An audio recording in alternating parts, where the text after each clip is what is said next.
10s, welcome to your 5th lesson on probability, and today we're looking at compound events. It's also called multiple events. You have seen this in grade 9, and when we do a compound event, 2 things or 3 things or even 4 things happen, but typically we'll just work with 2 things. 2 events happen, or 2 experiments are carried out. So for example, it would be tossing a coin followed by rolling a dice with different colors, and you want to see the various possible outcomes. How we calculate this is either through a tree diagram or through a two-way table, and I'm going to do exactly that. I'm going to do a tree diagram where my first experiment is tossing a coin, so either getting heads or tails, and followed by my second experiment, which is rolling this dice of different colors, and I'm going to draw it in a tree diagram for you. So my tree diagram would look like this. My first event would either be getting, when I toss my coin, either getting a head or a tail. And when we have probability trees or a tree diagram, we always write the probability on the branches. So I have a 1 in 2 chance of getting a head, and I've got a 1 in 2 chance of getting a tail. Once I flip my coin, I then roll my dice, and the colors on my 6-sided dice were blue, green, red, yellow, orange, and white. And because it's a fair dice, they all have an equal chance of landing on either color. So each of these branches get 1 over 6. They have a 1 in 6 chance of getting blue, red, green, yellow, orange, or white. And all of these branches also then get the 1 in 6. So, what are my total possible outcomes? I could get a head with a blue color, a head with a green color, a head, all of these are heads, sorry. So a head with red, a head with yellow, a head with orange, and a head with white. Or I could get tails, a tail with blue, a tail with green, red, yellow, orange, or white. So how many possible outcomes do I have? 1, 2, 3, 4, 5, 6, 7, 8, 9, 10, 11, 12 possible outcomes. So how do I work out the probability of each outcome? Say perhaps I said to you, what is the probability of getting a head and a green? Now remember, when we work across, here's head and a green over here, when we work across the tree diagram, in grade 9 we told you to multiply the probabilities. So I follow the arrows, head with green. So I must multiply a half by 6, and I end up with 1 in 12. Right? What if I asked you what is the probability of getting a tail and a green? I would follow my tail arrow, which would be a half, and I would multiply it by my green line, which would be a 6.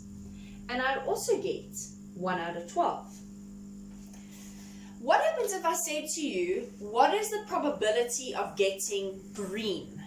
So, where do my greens fall? Here's a green, and there's a green. So I've got these 2 probabilities with green. What do? When I work down my diagram at the end, I must always add my probabilities. So my probability of getting a green, remember I'm not saying a head and a green or a tail and a green, I'm saying I want a green. With whichever head or tail it is, I want a green. What do? I have to add 1 over 12 plus 1 over 12, which gives me 2 over 12 or 1 over 6 chance. So when I walk across my tree diagram, I always multiply my branches, and then I get all my favorable outcomes, because these were favorable, and I would add my favorable outcomes together at the end. And that's how a tree diagram works. So if I was to draw a two-way table, this is what it would look like, preferably drawn with a ruler and drawn nice and tidily. But one event would run vertically down a column, and the other events would run horizontally across a row. How do we work out two-way tables? Well, in this little blocky here, what meets a head and the color blue. In this blocky here, what meets a tail and the color blue. So I'm just going to go ahead and fill in my entire two-way table. So that's my completed two-way table, and I just wrote the probabilities of getting a head and a tail on the outside as being 1 chance in 2, and the probability of getting a color on my 6-sided dice was 1 chance in 6. So again, if I was to ask you, what is my probability of getting a head with a blue color?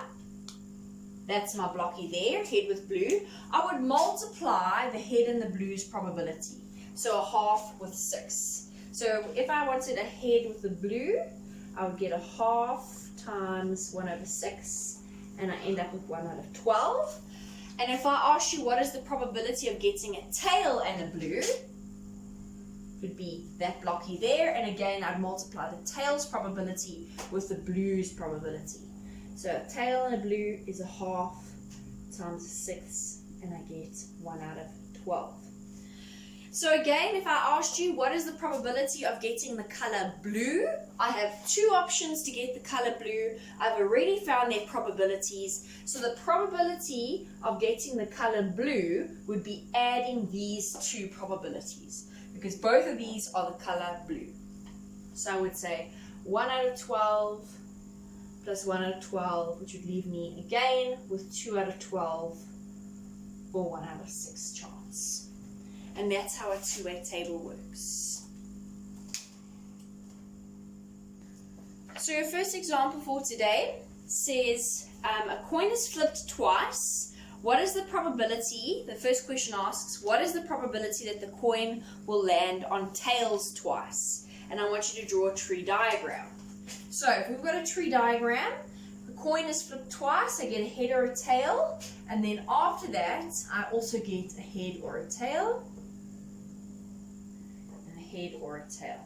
On all of these branches, I'm writing the probability of 1 and 2 because it's a fair dice, it hasn't a fair coin, it hasn't been weighted.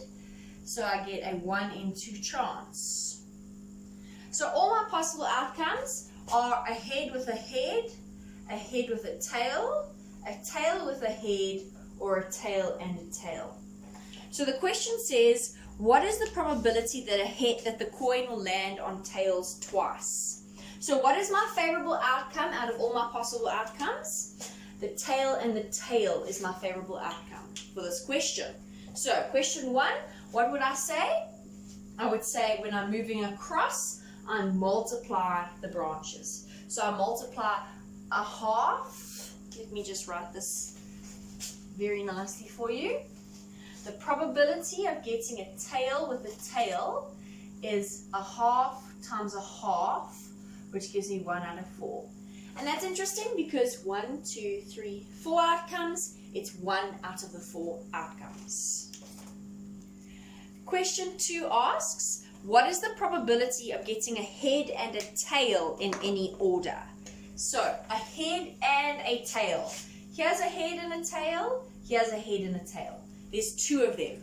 So, I would work out moving across by multiplying. So, a head and a tail would give me a half times a half, which again I get 1 over 4. And a tail and a head, I get a half times a half, which is 1 out of 4. So the probability of a head or a tail in any order would look like this. A quarter plus a quarter, because now I'm moving down my tree diagram, which must mean I must add. So I end up with 2 over 4, which is a half. 2 out of the 4 chances will give me a head and a tail in any order. So half of my options are favorable, and that makes sense. Because if I take these 2 away, 2 remain. So it's definitely half of my chances. What do we call a half chance? 50%? We call it an even chance outcome. Example 2 says, a bag contains 6 red balls and 4 blue balls. A ball is chosen at random. A ball is chosen, the color is recorded, and the ball is placed back. A second ball is chosen and the color is recorded. The question asks, what is the probability of choosing two balls of different colors? So my tree diagram, I could either choose a blue or a red ball. Those are my colors, hey? Yes. And then because I pick a ball again, it's again a blue or a red ball after each in my second event. Now I'm going to write down the probability on the branches. Because there are 6 red balls and there are 4 blue balls, do you agree I've got 10 balls in total? So for my red balls, I've got 6 out of 10 chance, and my blue balls I've got a 4 out of 10 chance. And I'm going to repeat that over here because we take the ball out and we replace it. So we still have 10 balls because they've been replaced, and the ball goes back in. So for blue, I still have a 4 in 10 chance of getting a blue ball, and for red, I still have a 6 in 10 chance of pulling a red ball out of my bag. So what are the outcomes that I can get? I can get a blue with a blue with a red with a blue, or a red with a red. The first question asked, what is the probability of choosing two balls of different colors? Here are my 2 different colors. So, the probability of getting a blue with a red, we move across the branches, sorry. So a blue with a red. When I move across, I must multiply. So multiplying 4 over 10 by 6 over 10. And I'm left with 24 over 10, which is divided by 2, 12 over 5. No, 24 over 100. What am I saying? Sorry. Which leaves me with 6 over 25. So the probability of getting a red with a blue is the same. The red branch is 6 and the blue branch is 4. So I've got 6 over 10 times 4 over 10, which leaves me with 24 over 100. And my final answer is 6 out of 25. So in total, if this is 6 over 25 and this is 6 over 25, I now must move down, which means I must add my probabilities. So the probability of getting 2 balls of different colors, therefore, 6 over 25 over here, see I made a mistake. So the probability of getting a ball with different colors is 6 over 25 plus 6 over 25, which leaves me with 12 over 25. And you can't simplify 12 over 25, so I'd leave it in that fraction. So when we tossed the 2 coins, all our options, we had 4 options and we ended up with 1 over 4 and 1 over 4. This time we don't end up with 1 out of 4. This was 6 over 25. How come? Because we don't have an even weighting. When we tossed the coin, we had a half to a half. Now we've got unequal weighting. So we don't only have the probability of being out of 4 because we've got unequal weighting. And the second question asks, what is the probability of getting balls of the same color? So here are the balls of the same color.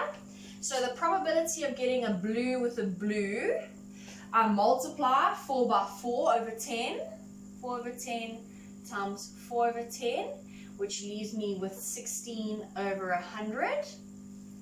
And the probability of getting a red with a red, I multiply 6 over 10 by 6 over 10. Which leaves me with 36 over 100. So this probability is 16 out of 100, and this probability is 36 out of 100. So now I'm working down, so I must add my probabilities.